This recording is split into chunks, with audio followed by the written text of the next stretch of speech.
Machine, ये mini sieving machine है जो इलेक्ट्रिक पे भी चलती है प्लस बैटरी पे भी चलती है। 2 ऑप्शन से आप दोनों में से कोई भी एक यूज़ कर सकते हैं। जैसे आपको इलेक्ट्रिक पे यूज़ करना है, आपको एडाप्टर कनेक्ट करना है, देन मशीन में आप कनेक्ट कीजिए, ऑन ऑफ बटन आपको प्रेस कर देना है, मीट की बटन है on off button, machine start हो जाएगी। इसी के साथ में यहाँ पे आपको एक और ऑप्शन मिलता है speed controller, high and low. High and low speed कर सकते हैं। लाइट ऑप्शन है जहाँ पे आप लाइट यूज़ कर सकते हो। इसी के साथ में आपको बटन्स यूज़ नहीं करना तो आप फुट पेडल यूज़ कर सकते हो। आपको फुट पेडल कनेक्ट करना है, then foot pedal press, machine start हो जाएगी। इसी के साथ में यहाँ पे एक छोटा सा कटर है जहाँ आप इजीली धागा कट कर सकते हैं। ऐसे इजीली धागा कट हो सकता है। इसी के साथ में यहाँ पे एक और छोटा ऑप्शन है बॉबिन वाइंडर, एम्प्टी बॉबिन। अब इसे रिमूव करने के लिए आपको प्रेस एंड घुमाते जाना है ऊपर की तरफ। ऐसे आप प्रेस करके घुमाइए। यहाँ पे आपको एम्प्टी बॉबिन रखना है।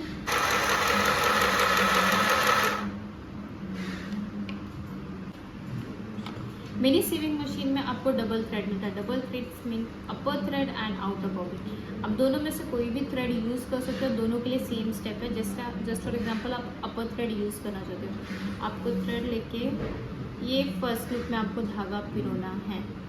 मेक श्योर करना है, डायरेक्शन भी देखना ज़रूरी होता है। डायरेक्शन ऐसे क्रॉस में है तो सिलाई पे इम्पैक्ट हो सकता है। जहाँ पे आप स्टिचेस देखोगे कि बहुत ज़्यादा टाइट आ रही हैं और धागा टूटा, तो यहाँ पे आपको रील टर्न कर देना है। अब आप चेक कीजिए ये स्ट्रेट लाइन में धागा आ रहा है, तो आपको इस पहले लूप में आपको धागा पिरो देना है।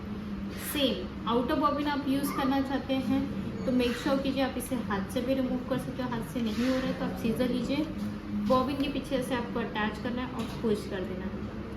ईजिली रिमूव हो जाता है। प्लेस करते समय सबसे पहले आपको स्प्रिंग रखनी है, देन आप बॉबिन लीजिए, चेक कीजिए थोड़ा सा धागा निकाल के नीचे की तरफ से जा रहा है या ऊपर की तरफ। ऊपर की तरफ है तो आप इसे टर्न कर दीजिए। पर्पल कलर का नॉब आपको यहाँ पे ऐसे प्लेस करना है, स्प्रिंग में रख के आपको इसे प्रेस करके प्लेस, धागा लेके आपको इस पहले लूप में धागा पिरोना है। अब आते हैं सेकंड इम्पॉर्टेंट लूप। यहाँ पे आपने देखा होगा इसे कहा जाता है टेंशन। यहाँ पे आपको 2 प्लेट्स दी गई हैं। अब ये दोनों प्लेट के बीच में ही धागा होना ज़रूरी है।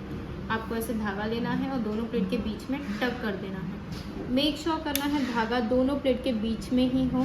स्प्रिंग में होता है या बाहर की तरफ होता है तो सिलाई में बहुत ज़्यादा फ़र्क आ सकता है। जहाँ पे आप देखोगे बैक साइड पे लूप जमा हुआ मिलेगा एंड फ्रंट आपको बहुत अच्छी स्टिच मिलेगी। तो धागा आपको दोनों प्लेट के बीच में आपको डायरेक्शन से टक। इसी के साथ में यहाँ पे थर्ड लूप है, इस थर्ड लूप में आपको धागा पिरोना है। 4th, 5th, 6th and 7th। तो फर्स्ट स्टेप है जब भी आप कपड़े पे सिलाई करने जा रहे हैं तो चेक करना है 7th लूप से धागा पास हो रहा है या नहीं। फर्स्ट, दोनों प्लेट के बीच में से second, third, 4th, 5th, 6th and 7th। Second step आते हैं जब भी हमने 7th लूप पूरे थ्रेड में पास कर दिए हैं लूप में, तो आपको चेक करना है जो नीडल में हमने थ्रेड पिरोया है वो लेंथ कितनी बड़ी है। शॉर्ट लेंथ होने की वजह से सिलाई करते समय धागा टूट जाएगा, प्रॉब्लम्स आती हैं बार बार धागा टूटा। तो यहाँ पे आपको लेंथ बड़ी रखनी है। बड़ी रखने के लिए आप यहाँ से ऐसे लूज़ कर सकते हो और नीडल से पुल कर देना, थ्रेड लंबी हो जाएगी जिसकी मदद से सिलाई करते समय धागा नहीं टूटेगा। थर्ड स्टेप आते हैं बॉबिन प्लेस करना। जब भी आप बॉबिन प्लेस करने जा रहे हैं तो मेक श्योर कीजिए जब आप न्यू बॉबिन प्लेस कर रहे हैं इसे प्लेस कैसे करना है।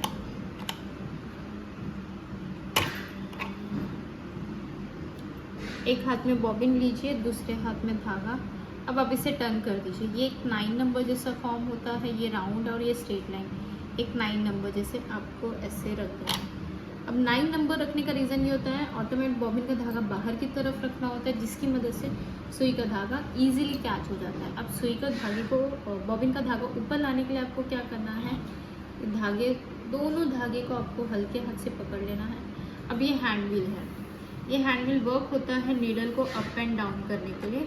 इसी के साथ में यहाँ पे एक छोटा सा डायरेक्शन दिया गया है जहाँ पे उस डायरेक्शन के अकॉर्डिंगली आपको घुमाना है। जैसे जैसे आप धीरे धीरे घुमाते जाएंगे आपको यहाँ पे ध्यान देना है जो नीडल का धागा है वो बॉबिन के शोल्डर पे घूमते हुए दिख रहा है।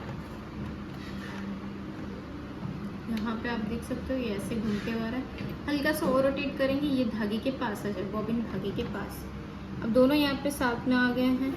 अब आपको क्या करना है, जो सुई का धागा है बाहर की तरफ रखा था उस धागे को आपको ईजिली पुल करना है। जैसे जैसे आप पुल करते जाओगे आपको दिख जाएगा बॉबिन का धागा ऊपर आ गया है। अब बॉबिन के धागे को बाहर की तरफ आप निकाल के, अब ईजिली बॉबिन का भी धागा ऊपर आ गया है। अब ये धागे को, दोनों धागे को आप पीछे की तरफ करके कपड़े पे इजीली सिलाई कर सकते हो। यहाँ पे कवर रखा एंड देन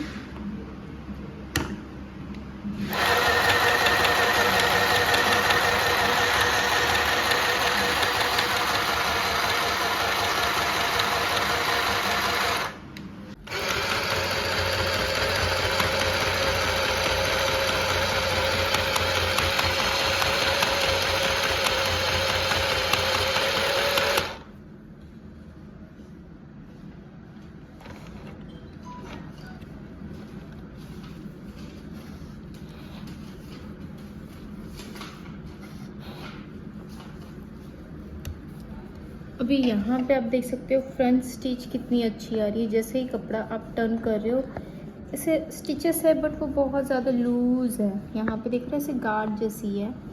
ये कब होता है, जब टेंशन लूज़ होता है तब ये इस स्टिचेस का प्रॉब्लम होता है। यहाँ पे आप देख सकते हो ऐसी लूज़ है, इजीली खुलने की भी चांस है। यहाँ पे ये ऐसी स्टिच है, फ्रंट पे आप देख सकते हो और बैक साइड पे। तो ये फ़र्क होता है जब टेंशन लूज़ होता है उसके अकॉर्डिंग। अब आपको टेंशन टाइट कैसे करना है, सबसे पहले आपको क्या करना है, दोनों प्लेट के बीच में से धागा निकाल देना है।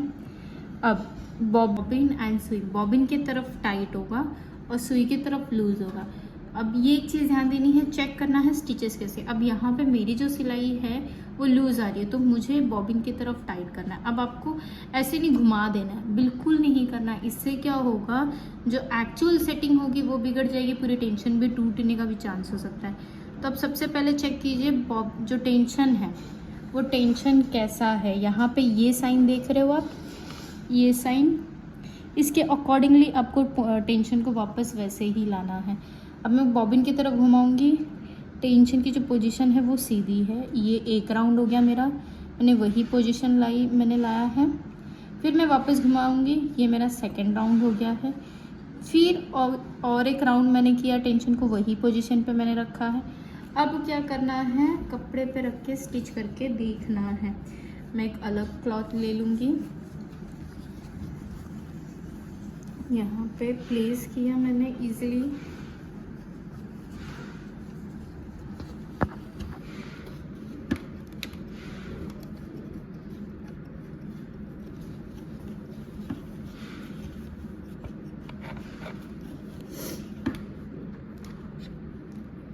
अब ऑन ऑफ बटन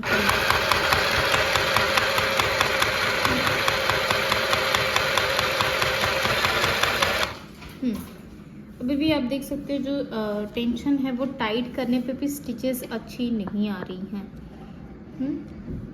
तो यहाँ पे आप देख सकते हो धागा दोनों प्लेट के बीच में, सॉरी मैं धागा डालना भूल गई थी। जब भी आप टेंशन टाइट करने के बाद में धागा दोनों प्लेट के बीच में डालना ज़रूरी है।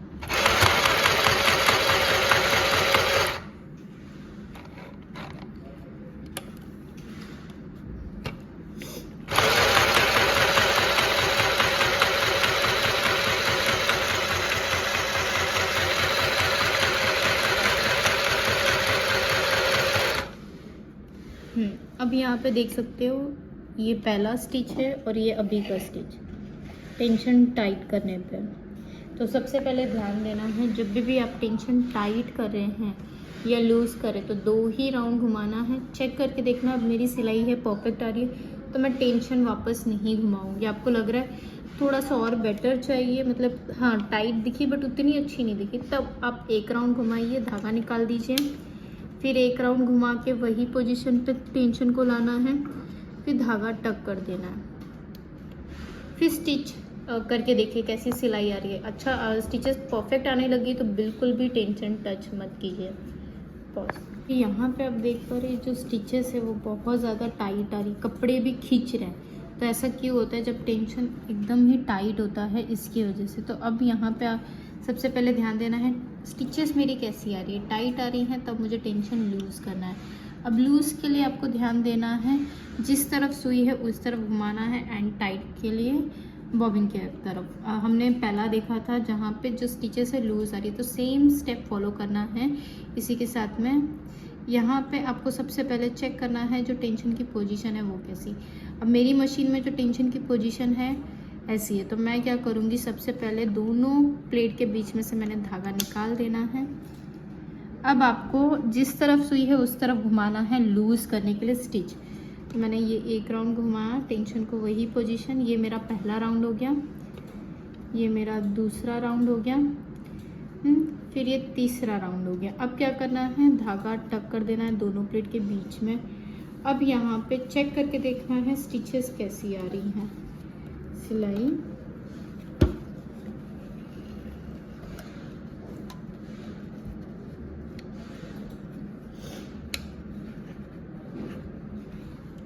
अब आपको ऑन ऑफ बटन प्रेस कर देना है।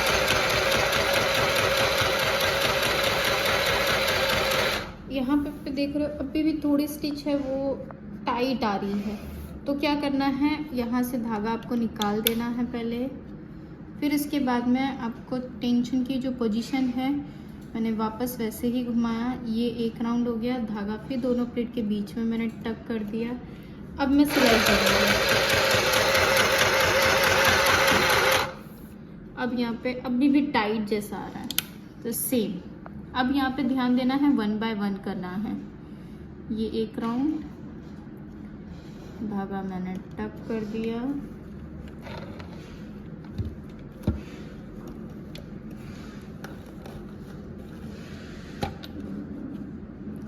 अब आपको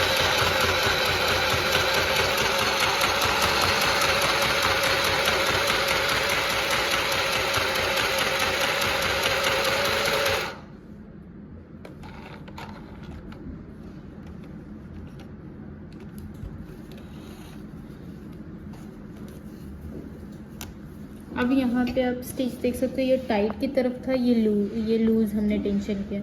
डिफरेंस दिख रहे हैं यहाँ पे आपको। तो सेम ऐसे ही स्टेप फॉलो करना है लूज़ एंड टाइट के लिए। मशीन बिना कपड़े के बिल्कुल भी नहीं चलानी है। जब भी आप बॉबिन रिफिल करने के लिए मशीन यूज़ करते हैं तो मेक श्योर करना है सबसे पहले सारे लूप से धागे निकाल देने हैं, देन आप मशीन यूज़ कीजिए रिफ़िल करने के लिए। और मशीन को, मिनी सीविंग मशीन को ज़्यादा देर नहीं चलाना है, 10 से 15 मिनट चलाइए, ब्रेक दीजिए, फिर वापस यूज़ कीजिए। इसी के साथ में जैसे आपको फुट पेडल यूज़ करना है तो यहाँ पे सबसे पहले आपको कनेक्ट करना है एडेप्टर एंड फुट पेडल। एक चीज़ ध्यान देनी, जब भी आप फुट पेडल यूज़ कर रहे हैं तो आपको स्पीड बटन चेक करना है। स्पीड बटन आपने ऐसे प्रेस करके रखा और फुट पेडल भी प्रेस करोगे तो समटाइम्स ये प्रॉपरली वर्क नहीं होता है, तो मशीन बिल्कुल भी नहीं चलेगी। यहाँ पे आपको बटन भी ऐसे ऑफ करके रखना है, देन आप फुट पेडल प्रेस करोगे, मशीन प्रॉपरली वर्क होगी।